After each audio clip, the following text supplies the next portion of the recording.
नमस्कार साथियों, कैसे हैं आप सभी। उम्मीद है बेहतर होंगे। आपकी तैयारी जोरों शोरों से चल रही होगी। मेरा नाम है शेखर और आप है विजन एमपीपीएससी के यूट्यूब चैनल पर। जैसा कि आप जानते हैं कि हम एमपीपीएससी प्रीलिम्स के पूरे सिलेबस को एमसीक्यू के माध्यम से पूरा कवर कर रहे हैं। हमने पिछली 2 क्लासेस में एमपी की जनजातियां साथ ही साथ प्रमुख बोलियों के एमसीक्यू लगाए थे। आप जानते हैं कि डिटेल एमसीक्यू है जो आपकी परीक्षा के लिए बहुत ही उपयोगी है। तो आप ध्यान से इस वीडियो को देखिएगा। साथ ही साथ इन एमसीक्यू के माध्यम से आप अपनी तैयारी को और अधिक मजबूत कर पाएंगे। साथ ही साथ इस चैनल के माध्यम से आपको समय समय पर सरकारी जॉब्स के अपडेट भी मिलते रहेंगे और जो भी जीके से संबंधित जो भी जानकारी है इस चैनल के माध्यम से आपको मिलती रहेगी। पिछली 2 क्लासेस में आपको वीडियो कैसा लगा, पहले आप उन 2 क्लासेस को देखें। पहली क्लास में हमने जनजातीय कुछ टॉपिक को लिया था, कुछ प्रश्नों को लिया था। साथ ही हमने दूसरी क्लासेस में जनजातीय प्लस बोलियों के कुछ प्रश्नों को हल किया था। तो आज हमारी ये क्लास नंबर 3 है। पहली क्लासेस को आप देख लीजिए। आपसे निवेदन है कि क्लास को अंत तक देखिएगा, क्योंकि आप स्टार्टिंग में वीडियो को जज ना करें। पहले पूरा वीडियो देखें, उसके बाद आप बताएं कि कमेंट में अपनी राय दे सकते हैं कि वीडियो कैसा लगा। तो चलिए बिना समय गवाए, क्योंकि आपका समय बहुत ही बहुमूल्य है, तो बिना समय गवाए हम अपना वीडियो स्टार्ट करते हैं। सबसे पहले मैं आपको सिलेबस से एक बार फिर से परिचित कराऊंगा कि हम सिलेबस में कौन से टॉपिक और क्या क्या हम चीज़ पढ़ चुके हैं, और फिर हम अपना अगला वीडियो स्टार्ट करते हैं। जैसा कि आप स्क्रीन पर देख पा रहे हैं, ये मैंने सिलेबस से यूनिट 2 को निकाला है और आप पूरा सिलेबस एक बार फिर से देख लीजिएगा, क्योंकि सिलेबस बहुत ही महत्वपूर्ण है ना। आप एक एक यूनिट को डिटेल में पढ़िएगा। मैंने सिर्फ हम जिस यूनिट को पढ़ रहे हैं उस यूनिट को निकाला है, उसमें कौन कौन से टॉपिक मैं आपको एक बार फिर से बता देता हूँ। ठीक है, देखिएगा। जैसे कि हमने सबसे पहले एमपी की जनजातियाँ, जिसमें हमने मध्य प्रदेश की प्रमुख जनजातियाँ जिनमें उनकी प्रमुख बोलियाँ, इन 2 क्लासेस में हमने सबसे पहले इन टॉपिक्स को हल किया था। आज हम मध्य प्रदेश के विश्व धरोहर, है ना, मध्य प्रदेश में विश्व धरोहर और प्रमुख धरोहर धरोहर से जो प्रश्न बन सकते थे वो मैंने इसमें लिए हैं। लगभग 50 से 60 प्रश्न हैं। तो आप पहले इन 2 वीडियो को देखिएगा, है ना। पहले जनजाति वाले वीडियो को आप देखिएगा, पूरा डिटेल में देखिएगा, तो आपको उससे अंदाजा होगा कि कैसे कैसे प्रश्न बन सकते। मैंने इसमें प्रीवियस ईयर प्रश्नों को भी हल किया है ना। साथ ही साथ संभावित प्रश्न जो बन सकते हैं और जो बनने वाले लायक हैं कि जो प्रश्न पूछे जा सकते हैं, वे भी इनमें समावेश किए हैं। आज हम कंप्लीट क्लास का तीसरा वीडियो है हमारा, और जिसमें हम एमपी की धरोहर या विश्व धरोहर वाले सारे प्रश्नों को लेंगे। तो आप चलिए, हम सबसे पहले हमारी क्लास पे चलते हैं। पहला प्रश्न हमारा देखते हैं क्या है। जैसा कि पहला प्रश्न आपको स्क्रीन पर दिख रहा है। पहला प्रश्न है, भीमबेटका शैलाश्रय की खोज किसने की थी। ऑप्शन ए है H.D. Shankaran, B B.S. Wakadkar, C D.H. Garden और डी N. मजूमदार। सभी आंसर करेंगे। जैसा कि हम जानते हैं पिछली क्लासेस की तरह हम इस क्लासेस को भी जल्दी से कंप्लीट करेंगे, ताकि आपका जो बहुमूल्य समय है आप किसी और जगह भी या अपनी स्टडी में और कहीं भी लगा सकें। सभी आंसर करिएगा, 5 सेकंड समय। तो इसका आंसर है ऑप्शन नंबर बी, है ना, B.S. वाकड़कर। भीमबेटका शैलाश्रय की खोज किसने की थी? B.S. वाकड़कर ने की थी। अब इसको थोड़ा सा बताऊं तो यह है कहाँ पर है, तो भोपाल से लगभग 45 किलोमीटर दूर। कितना? 45 किलोमीटर दूर रायसेन जिले में, ध्यान रखिएगा, है ना। अब इनके मैं अभी इसलिए बता दे रहा हूँ आपको कि इनसे ही संबंधित प्रश्न आगे हैं जो आपको आसानी से बन जाए, इसलिए मैं बता रहा हूँ। अगले प्रश्न पर चलते हैं। प्रश्न है, भीमबेटका गुफाएं किस नदी की घाटी में स्थित है। ऑप्शन ए है नर्मदा, बी चंबल, सी बेतवा और डी सोन। सभी आंसर करेंगे फटाफट।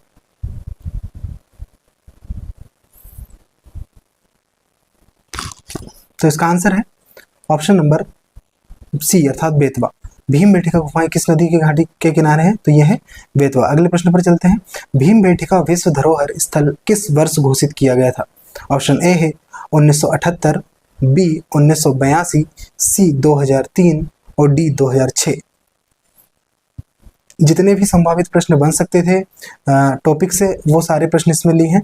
ये हमारा पहला पार्ट होगा ना, इसके बाद भी और धरोहर के वीडियो आएंगे, क्योंकि एक ही वीडियो में समावेश करना थोड़ा सा मुश्किल था, इसीलिए मैंने इसके पार्ट में वीडियो लाऊंगा। तो ये पहला वीडियो है इसका, धरोहर का। तो आप सभी आंसर करेंगे। इसका आंसर है 2003। भीमबेटका विश्व धरोहर स्थल किस वर्ष घोषित हुआ था? 2003 में। और कहाँ है? रायसेन में। अगला प्रश्न है, भीमबेटका गुफाओं में किस युग की चित्रकला प्रमुख रूप से मिलती है। ऑप्शन ए है पूरा पाषाण, बी मध्य पाषाण, सी नव पाषाण और डी लौह युग। सभी आंसर करेंगे। तो इसका आंसर है ऑप्शन नंबर बी, अर्थात मध्य पाषाण। अगले प्रश्न पर चलते हैं। सांची स्तूप का निर्माण किस शासक ने कराया था। ऑप्शन ए है अशोक, बी चंद्रगुप्त मौर्य, सी समुद्रगुप्त और डी हर्षवर्धन। सभी आंसर करेंगे। और जितने भी साथी मेरे इस वीडियो को देख रहे हैं, इस वीडियो को सब्सक्राइब जरूर करना है ना, शेयर कीजिए, लाइक कीजिए, कमेंट कीजिए, ताकि मुझे भी आपसे थोड़ा सा इंस्पिरेशन मिलती है। इन वीडियोस को आप लाइक करते हैं, सब्सक्राइब करते हैं, तो मुझे भी मोटिवेशन मिलेगा कि मैं आगे भी इस तरह की वीडियो बनाता रहूँ जो आपके लिए हेल्पफुल है ना।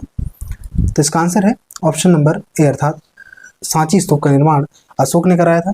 तो इसका थोड़ा सा और बात करें तो सांची स्तूप जो कि बौद्ध स्मारक है, क्या है, बौद्ध स्मारक है। वही अगर बात करूं, इसे यूनेस्को की साइड में कब इसको ऐड किया था, 1989 में, है ना। अगले प्रश्न पर चलते हैं। अगला प्रश्न है सांची स्तूप को यूनेस्को विश्व धरोहर स्थल कब घोषित किया गया था। मैंने भी आंसर बता ही दिया है, पर फिर भी आप लगाइए।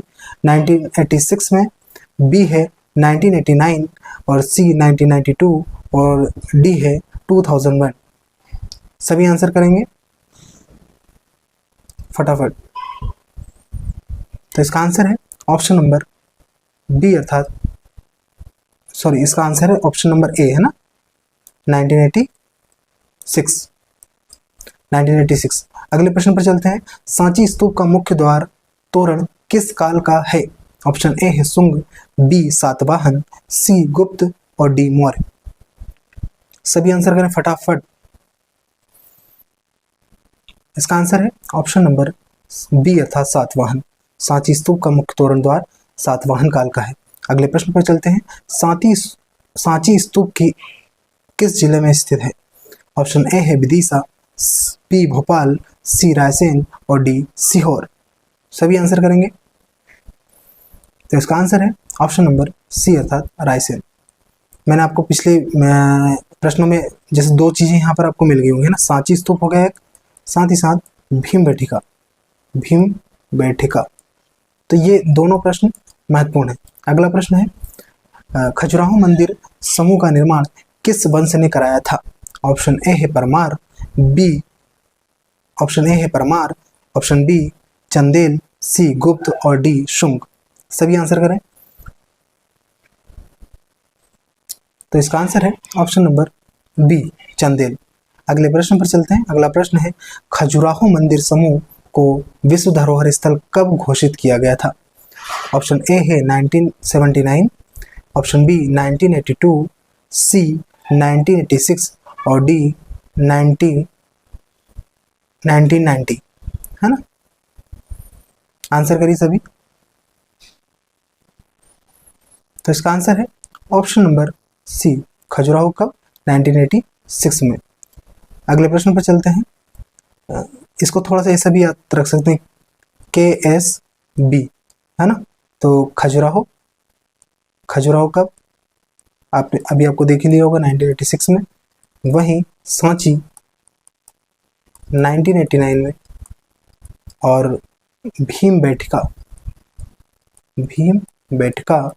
कब, 2003 में। ये तीन प्रश्न महत्वपूर्ण है, सभी यही रिवीजन कर रहे हैं। अगले प्रश्न पर चलते हैं। इंदौर का राजवाड़ा किस शासक वंश से संबंधित है। ऑप्शन ए है होलकर, बी सिंधिया, सी गौंड और डी चंदेल। सारे महत्वपूर्ण प्रश्न हैं, आंसर करिए। तो इसका आंसर है ऑप्शन नंबर ए, अर्थात होलकर, है ना। इंदौर का राजवाड़ा किस शासक वंश से संबंधित है, होलकर से। और राजवाड़ा जो है लगभग 7 मंजिला इमारत है ना। कितनी, 7 मंजिला इमारत है। और सभी इंदौर वासियों ने, सभी ने इसको देखा होगा, जो राजवाड़ा हमारी इंदौर की शान भी है। अगले प्रश्न पर चलते हैं। अगला प्रश्न है ग्वालियर के चतुर्भुज मंदिर का महत्व किस कारण से है। ऑप्शन ए है प्रथम शून्य अंक का उल्लेख, बी शिवलिंग की ऊंचाई, सी सूर्य प्रतिमा की प्राचीनता और डी सबसे बड़ा तोरण, है ना।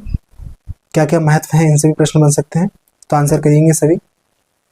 इसका आंसर है ऑप्शन नंबर ए, अर्थात प्रथम शून्य अंक का उल्लेख, है ना। इस चतुर्भुज मंदिर में क्या होता है, प्रथम शून्य अंक का उल्लेख देखने को मिलता है। अगले प्रश्न पर चलते हैं। ग्वालियर किले को किस नाम से प्रसिद्ध है। ग्वालियर किला किस नाम से प्रसिद्ध है? ऑप्शन ए है मध्य प्रदेश का कोहिनूर, बी भारत का जिब्राल्टर, सी गढ़ किला और डी दक्षिण का द्वार। महत्वपूर्ण प्रश्न है और आसान भी है, तो इसका आंसर है ऑप्शन नंबर बी अर्थात भारत का जिब्राल्टर। प्रश्न क्रमांक 14, उज्जैन के काल भैरव मंदिर की अनूठी परंपरा क्या है? ऑप्शन ए है मदिरा अर्पित की जाती है, बी 108 शिवलिंग स्थापित है, सी नाग पूजा होती है और डी यहाँ सूर्य प्रतिमा है। सभी आंसर करेंगे। इसका आंसर उज्जैन और इंदौर निवासियों को तो पता ही होगा, है ना। इसका आंसर है ऑप्शन नंबर ए अर्थात मदिरा अर्पित की जाती है ना। उज्जैन का काल भैरव मंदिर में जहाँ भी आप सब जो यहाँ पर गए हैं उज्जैन में काल भैरव मंदिर के दर्शन करने गए हैं, तो आपने देखा होगा कि वहाँ पर शराब या मदिरा अर्पित की जाती है प्रभु को। अगले प्रश्न पर चलते हैं। अगला प्रश्न है, महेश्वर किस वस्त्र निर्माण के लिए प्रसिद्ध है? ऑप्शन ए है चंदेरी साड़ी, बी महेश्वर साड़ी, सी बनारसी ब्रोकेड और डी कांचीपुरी सिल्क। सभी आंसर करें। कम से कम समय में हम एमसीक्यू कंप्लीट कर लेंगे तो बहुत ही अच्छी बात होगी। अगला प्रश्न है, इसका आंसर है ऑप्शन नंबर बी अर्थात महेश्वरी साड़ी, है ना। ध्यान रखिए सभी। तो अगले प्रश्न पर चलते हैं। अगला प्रश्न है, चंदेरी वस्त्र किस जिले से संबंधित है? ऑप्शन ए है ग्वालियर, बी अशोकनगर, सी धार और डी विदिशा। सभी आंसर करेंगे। तो इसका आंसर है ऑप्शन नंबर बी अर्थात अशोकनगर। चंदेरी वस्त्र जो है वह अशोकनगर जिले से संबंधित है। अगले प्रश्न पर चलते हैं। मांडू का जहाज महल किस सुल्तान के काल में बना था? ऑप्शन ए है दिलावर खां गोरी, बी होशंग शाह, सी गयासुद्दीन खिलजी और डी बाज बहादुर। सारे ही महत्वपूर्ण प्रश्न हैं, सभी आंसर करेंगे। इसका आंसर है ऑप्शन नंबर सी अर्थात गयासुद्दीन। प्रश्न पर चलते हैं। अगला प्रश्न है, बुरहानपुर का शाही किला किस वंश ने बनवाया था? ऑप्शन ए है होलकर, बी फारूकी, सी गौंड और सी चंदेल, डी चंदेल। सभी आंसर करेंगे। तो इसका आंसर है ऑप्शन नंबर बी अर्थात फारूकी। अगले प्रश्न पर चलते हैं। मांडू के रानी रूपमती महल का निर्माण किसने कराया था? ऑप्शन ए है दिलावर खान, बी बाज बहादुर, सी होशंग शाह और डी अलाउद्दीन खिलजी। सभी आंसर करें फटाफट। तो इसका आंसर है ऑप्शन नंबर बी अर्थात बाज बहादुर। मांडू की रानी रूपमती महल का निर्माण बाज बहादुर ने कराया था और ये इनके प्रेम कहानी का प्रतीक भी माना जाता है। बाज बहादुर ने अपने प्रेम में, रानी रूपमती के प्रेम में इस महल का निर्माण कराया था। और इसमें एक आईएमपी तथ्य ये भी है, या एक कहावत कही जाती है कि रानी रूपमती का महल जो है इसलिए ऊंचाई पर बनाया गया था कि रानी रूपमती मां नर्मदा के दर्शन किए बिना न जल ग्रहण करती थी न भोजन। इसीलिए बाज बहादुर ने रानी रूपमती का महल ऐसी जगह पर बनाया था कि जब भी रानी रूपमती अपने बेडरूम से उठे या सबसे पहले उसे उठकर नर्मदा नदी का दर्शन हो, मां नर्मदा का दर्शन हो, तभी जाकर रानी रूपमती भोजन या भोजन और जलपान करती थी। तो ये बहुत ही रोचक तथ्य है। अगले प्रश्न पर चलते हैं। अगला प्रश्न है, तानसेन की समाधि कहाँ स्थित है? ऑप्शन ए है उज्जैन, बी ग्वालियर, सी मांडू और डी भोपाल। सभी आंसर करेंगे। तो इसका आंसर है ऑप्शन नंबर बी अर्थात ग्वालियर। तानसेन की समाधि ग्वालियर में स्थित है। वहीं इसका पुराना नाम, या हम कहें पूर्व नाम क्या है इसका, तानसेन का? रामतनु पांडे। सभी ध्यान रखेंगे, रामतनु पांडे इनका पुराना नाम है। ये पूछा जा सकता है प्रश्न। अगले प्रश्न पर चलते हैं। अगला प्रश्न है, ग्वालियर का सास बहु मंदिर किस देवता को समर्पित है? ऑप्शन ए है शिव, बी विष्णु, सी दुर्गा और डी सूर्य। तो इसका आंसर है ऑप्शन नंबर बी अर्थात विष्णु। ग्वालियर का सास बहु मंदिर विष्णु को समर्पित है। अगले प्रश्न पर चलते हैं। मां शारदा मंदिर कहाँ स्थित है? ऑप्शन ए है मंडला, बी छतरपुर, सी सतना और डी रीवा। आंसर करें फटाफट सभी। तो इसका आंसर है ऑप्शन नंबर सी अर्थात सतना। जल्दी जल्दी प्रश्न कर रहे हैं हम ताकि हमारा वीडियो जल्दी से कंप्लीट हो जाए। ग्वालियर दुर्ग का निर्माण किस शासक ने कराया था? ऑप्शन ए है सूरज सेन, बी वीर सिंह देव और सी मिहिर भोज, डी चंद्रगुप्त। सभी आंसर करें। इसका आंसर है सूरज सेन। ग्वालियर दुर्ग का निर्माण सूरज सेन ने कराया था। अगले प्रश्न पर चलते हैं। विदिशा की उदयगिरी गुफाएं किस काल से संबंधित है? ऑप्शन ए है शुंग काल, बी गुप्त काल, सी मौर्य काल और डी चालुक्य काल। सभी आंसर करें। तो इसका आंसर है गुप्त काल। विदिशा की उदयगिरी गुफाएं का किस काल से संबंधित है? गुप्त काल से। अगले प्रश्न पर, भोजपुर का अधूरा शिव मंदिर किस शासक ने बनवाया था? ऑप्शन ए है भोज, बी यशोवर्मन, सी नरवर और डी भीमदेव। है ना, ध्यान रखिए, प्रश्न देखिएगा। अधूरा शिव मंदिर, तो इसका आंसर है राजा भोज। है ना। अगले प्रश्न पर चलते हैं। प्रश्न है, बाघ गुफाएं किस जिले में स्थित है? ऑप्शन ए है धार, बी मुरैना, सी विदिशा और डी रीवा। तो इसका आंसर है ऑप्शन नंबर ए अर्थात धार। बाघ की गुफाएं कहाँ स्थित है? धार में स्थित है। अगला प्रश्न है, बाघ गुफाओं में कौन सी कला प्रमुख है? ऑप्शन ए है शिल्पकला, बी भित्ति चित्रकला, सी मूर्तिकला और डी पांडुलिपि कला। बताएं इसमें कौन सा सही आंसर होगा? तो इसका आंसर है भित्ति चित्रकला। अगले प्रश्न पर चलते हैं। चंदेरी का कीर्ति दुर्ग किस वंश द्वारा बनवाया गया था? ऑप्शन ए है बुंदेला, बी कच्छपघात, सी प्रतिहार और डी चंदेल। तो इसका आंसर है ऑप्शन नंबर सी अर्थात प्रतिहार। और किसने करवाया था इनका निर्माण?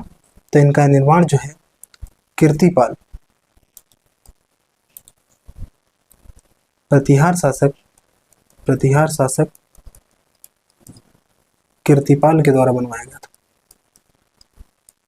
ध्यान रखेंगे सभी। अगले प्रश्न पर चलते हैं। ग्वालियर के सहस्त्रबाहु मंदिर किस वंश द्वारा निर्मित है?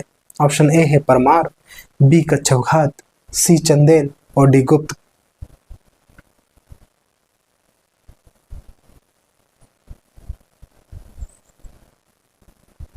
आंसर करें सभी। तो इसका आंसर है बी कच्छपघात। अगले प्रश्न पर चलते हैं। भोजपुर शिवलिंग की ऊंचाई लगभग कितनी है? ऑप्शन ए है 10 फीट, बी 15 फीट, सी 18 फीट और डी 21 फीट। सभी आंसर करेंगे। तो इसका आंसर है ऑप्शन नंबर सी अर्थात 18 फीट। अब देखिए, भोजपुर शिवलिंग की ऊंचाई जो है, यह शिवलिंग की प्रॉपर ऊंचाई है ना। अब ध्यान रखें, ये मान लीजिए कि ये शिवलिंग है और इस शिवलिंग की जो ऊंचाई है, थोड़ा सा सही मुझसे बना तो है नहीं,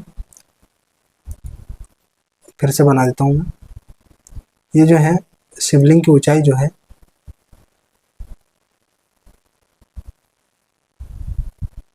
कुछ इस प्रकार है ना।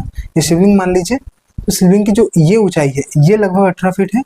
वहीं अगर मैं इसकी धरातल से ऊंचाई, जैसे धरातल से है ना, इसकी धरातल से जो ऊंचाई है भोजपुर में, वह लगभग 40 फीट है।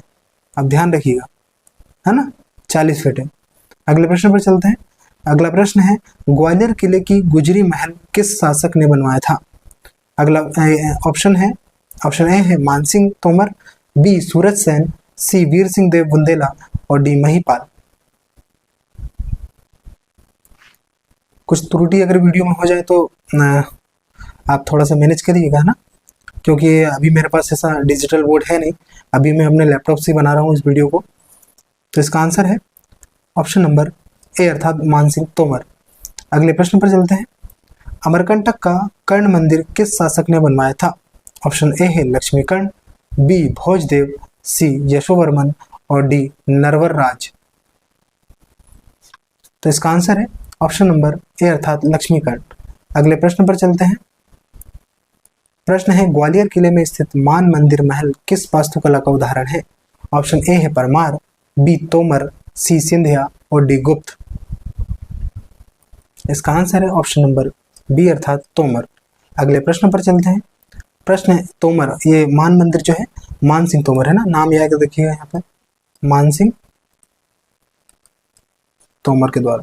अगले प्रश्न पर चलते हैं।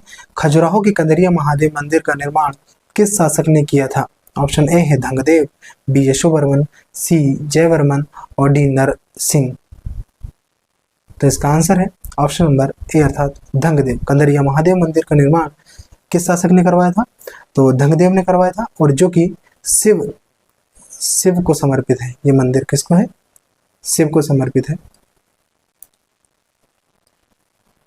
अगले प्रश्न पर चलते हैं। अगला प्रश्न है खजुराहो मंदिर किस नदी के किनारे स्थित है? ऑप्शन ए है बेतवा, बी केन, सी सोन और डी चंबल।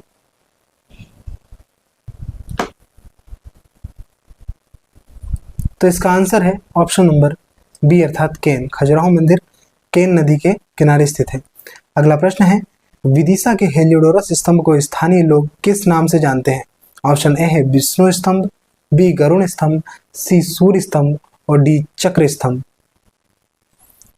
सभी आंसर करें, 5 सेकंड का समय है आपके पास। तो इसका आंसर है गरुड़ स्तंभ। हेलियोडोरस स्तंभ का स्थानीय लोग गरुड़ स्तंभ के नाम से जाने जाते हैं, और इस हेलियोडोरस स्तंभ को खाम बाबा, है ना, खाम बाबा स्तंभ भी कहा जाता है। अगले प्रश्न पर चलते हैं। अगला प्रश्न है मुरैना का घड़ियाल किस धरोहर से जुड़ी है? ऑप्शन ए है गुप्तकालीन मूर्तियां, बी प्राचीन जैन मंदिर, सी बौद्ध गुफाएं और डी होलकर कालीन राजमहल। आंसर करें सभी। इसका आंसर है प्राचीन जैन मंदिर, ऑप्शन नंबर बी। भेड़ाघाट की संगमरमर चट्टानें किस जिले में है? ऑप्शन ए है जबलपुर, बी सागर, सी नरसिंहपुर और डी रीवा। हम थोड़ा सा जल्दी इस वीडियो को अगर कर रहे हैं, क्योंकि एमसीक्यू है, आपको थोड़ा सा जल्दी से रैपिड रिवीजन भी हो जाएगा आप, है ना। और इसके बाद आप अच्छे से जब टॉपिक को पढ़े तो एक बार इन वीडियो को देख लें। तो इसका आंसर है ऑप्शन नंबर ए अर्थात जबलपुर। अगले प्रश्न पर चलते हैं। सांची स्तूप में किस जातक कथा का अंकन है? ऑप्शन ए है बुद्ध का जन्म, बी महाबोधि, सी बुद्ध का महापरिनिर्वाण और डी बुद्ध के पूर्व जन्मों की कथाएं। तो इसका आंसर है ऑप्शन नंबर डी, बुद्ध के पूर्व जन्मों की कथाएं। सांची स्तूप के जातक कथा का अंकन, जातक कथा में बुद्ध के पूर्व जन्मों की कथाएं कही जाती हैं। अगला प्रश्न है अमरकंटक किस पर्वत श्रृंखला में स्थित है? ऑप्शन ए है सतपुड़ा, बी विंध्य, सी महादेव और डी मैकॉल। तो इसका आंसर है ऑप्शन नंबर डी, अमरकंटक जो है वह मैकाल पर्वत श्रृंखला में स्थित है। अगला प्रश्न उज्जैन का महाकालेश्वर मंदिर किस प्रकार का ज्योतिर्लिंग है? ऑप्शन ए है दक्षिण मुखी, बी पश्चिम मुखी, सी उत्तर मुखी और डी पूर्व मुखी। सभी आंसर करेंगे। तो इसका आंसर है ऑप्शन नंबर ए अर्थात दक्षिण मुखी। लाट मस्जिद कहाँ स्थित है? ऑप्शन ए है देवास, बी रतलाम, सी धार और डी खंडवा। जितने भी संभावित प्रश्न हो सकते थे धरोहर के, इंपॉर्टेंट है, सारे प्रश्नों के लिए है। और साथ ही जितने भी ये पार्ट 1 हुआ, इसके बाद जो भी वीडियो आएंगे इसमें हम सारे धरोहर को पूरा कंप्लीट करेंगे। उसके बाद नेक्स्ट टॉपिक को हम पढ़ेंगे। इसका आंसर है ऑप्शन नंबर सी अर्थात धार। अगले प्रश्न पर चलते हैं। पन्ना जिले का प्रसिद्ध मंदिर कौन सा है? ऑप्शन ए है सिद्धनाथ, बी पद्मनाथ, सी पद्मावती तीर्थ और डी पांडव गुफा। तो इसका आंसर है सिद्धनाथ, जो कि हिंदू धर्म का, है ना, हिंदू धर्म का प्रसिद्ध मंदिर है। अगला प्रश्न है ओरछा का राम राजा मंदिर किस कारण से अनोखा है? यहाँ राम राजा के रूप में पूजे जाते हैं। ऑप्शन बी मंदिर में सीता की प्रतिमा नहीं है। ऑप्शन सी यहाँ राम के दक्षिण मुखी बनाया गया है और डी यहाँ मंदिर महल के अंदर है। सभी आंसर करेंगे। तो इसका आंसर है ऑप्शन नंबर ए, यहाँ राम राजा के रूप में पूजे जाते हैं। इस मंदिर की सबसे बड़ी मुख्यता है ना। अगला प्रश्न है सांची स्तूप किस यूनेस्को धरोहर श्रेणी में आता है? ऑप्शन ए है सांस्कृतिक, बी प्राकृतिक, सी मिश्रित और डी कोई नहीं। सरल प्रश्न है, ये पूछ लेता है एमपीपीएससी और हमसे गलत हो जाता है ना, तो आप थोड़ा सा इनको ध्यान रखिएगा। इनका आंसर है ऑप्शन नंबर ए अर्थात सांस्कृतिक। अगले प्रश्न पर चलते हैं। उज्जैन में सिंहस्थ महाकुंभ कितने वर्षों में एक बार लगता है? ऑप्शन ए है 6 वर्ष, बी 10 वर्ष, सी 12 वर्ष और डी 15 वर्ष। तो इसका आंसर है ऑप्शन नंबर सी अर्थात 12 वर्ष। अगले प्रश्न पर चलते हैं। सरल प्रश्न है ना, सभी ध्यान रखिएगा। अगले प्रश्न पर चलते हैं। 47, सांची स्तूप के तोरण किस सामग्री से बने हैं? ऑप्शन ए है संगमरमर, बी बलुआ पत्थर, सी ईंट और डी काले पत्थर। तो इसका आंसर है बी बलुआ पत्थर।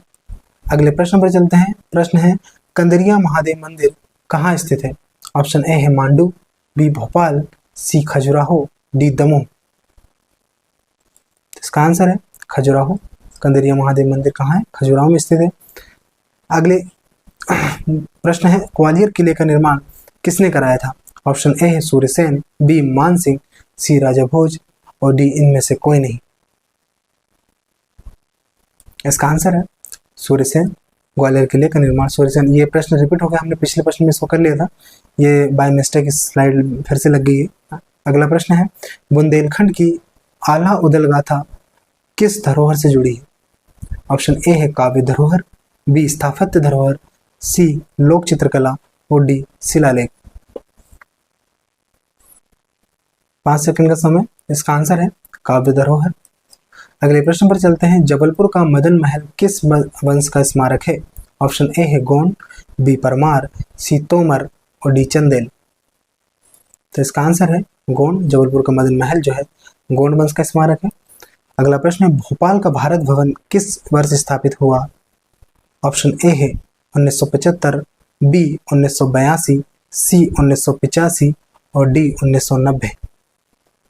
सारे महत्वपूर्ण प्रश्न हैं, आंसर करेंगे। तो इसका आंसर है ऑप्शन नंबर बी अर्थात 1982। अगले प्रश्न पर चलते हैं। अगला प्रश्न है भारत भवन की स्थापना किसने करवाई थी? ऑप्शन ए है अर्जुन सिंह, बी दिग्विजय सिंह, सी कैलाशनाथ काटजू और डी रघुनंदन शर्मा। तो इसका आंसर है option number A Arjun Singh ने। भारत भवन की स्थापना अर्जुन सिंह ने करवाई थी।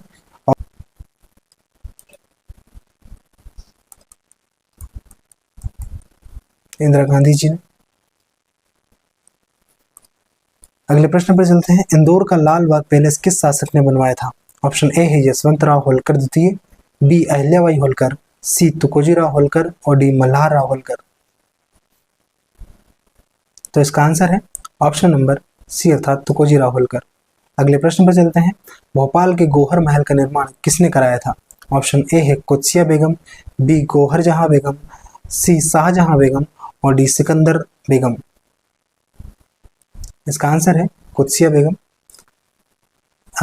अभी थोड़ा सा डिटेल इसलिए नहीं बता रहा हूँ क्योंकि हमको वीडियो जल्दी से कंप्लीट करना है। जब मैं टॉपिक सिलेबस हम और विस्तार से पढ़ेंगे तो इनको अच्छे से मैं पढ़ाने वाला हूँ।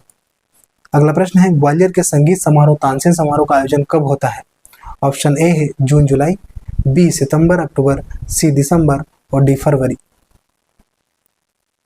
ऑप्शन सी दिसंबर आंसर है इसका। अगले प्रश्न पर खजुराहो नृत्य समारोह किस महीने में आयोजित होता है? ऑप्शन ए है जनवरी, बी फरवरी, सी मार्च और डी अप्रैल। तो इसका आंसर है ऑप्शन नंबर बी अर्थात फरवरी। अगला प्रश्न उज्जैन का कालियादेव महल किस नदी के किनारे है? ऑप्शन ए है नर्मदा, बी क्षिप्रा, सी सोन और डी बेतवा। तो इसका आंसर है ऑप्शन नंबर बी अर्थात क्षिप्रा। अगला प्रश्न रीवा का गोविंदगढ़ किला किस विशेष धरोहर से प्रसिद्ध है? ऑप्शन ए है श्वेतबाग, बी संगमरमर महल, सी राजा रामराजा मंदिर और डी बौद्ध स्तूप। तो इसका आंसर है श्वेतबाग के लिए रीवा का गोविंदगढ़ किला प्रसिद्ध है। अगला प्रश्न मध्य प्रदेश का कौन सा धरोहर स्थल विश्व विरासत सूची में शामिल नहीं है? ऑप्शन ए है भीमबेटका, बी सांची, सी खजुराहो, डी मांडू। तो इसका आंसर है ऑप्शन नंबर डी अर्थात मांडू। तो ये थे हमारे कुछ 60 प्रश्न एमपी के धरोहर के प्रमुख प्रश्न थे। और ये वीडियो कैसा लगा आपको अंत में बताइए कमेंट करके। 2026 का नोटिफिकेशन कुछ ही समय में जारी हो जाएगा, तो ये वीडियो आपके लिए बहुत हेल्पफुल है ना। ये हमारा पार्ट 1 था और इसी तरह के वीडियो पार्ट 2, पार्ट 3 इसके विरासत थोड़ा सा लंबा टॉपिक है, इसलिए पार्ट 1 या पार्ट 2, पार्ट 3 भी इसके आ सकते हैं। तो वीडियो अंत में कैसा लगा आप बताइएगा और चैनल पर नए हैं तो सब्सक्राइब कीजिए, लाइक कीजिए, शेयर कीजिए, कमेंट कीजिए।